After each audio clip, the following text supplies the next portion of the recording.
අද මගේ මහත්තයා ගොඩක් බිසි දවසක්. එයා රැකියාව කරන තැන කාර්යබහුල බව වැඩි නිසාම අද එයාට තවල් කෑම ගන්න වෙලාව නැති වෙලා.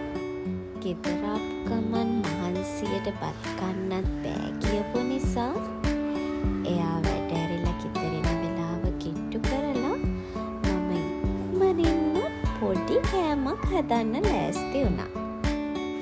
ඔයාලා දන්නවනේ මේ මොනවද කියලා? මේ තමයි පකෝරා. තවත් විවිධ නම් කීපයක් තියෙනවා. ඉතින් පකෝරා රසටම හදන්නේ මගේ ලොකු අක්කා සංජීවනී. එයා මටත් වඩා රසට මේවා හදනවා. ලොකු අයට විතරක් නෙමෙයි පොඩි අයටත් හරිම ගුණ කෑමක් තමයි මේ පකෝරා.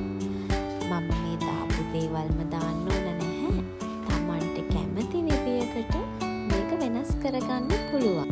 ඉස්සර මගේ ලොකු දුව තම්බපු එළවලු කන්න අකමැති නිසා හැම අඟහරුවාදටම එයාට පෙර පාසලට අරන් යන්න මම උදේට පකෝරා හදනවා. එයා තවමත් හරිම කැමති කෑමක් තමයි පකෝරා. උණුසුම් කිරි කෝපි එක්ක අපි උණු පකෝරාවල රස බැලුවා. එහෙනම් ගිහින් එන්නම්. පරිස්සමින් සතුටින් ඉන්න. බයි.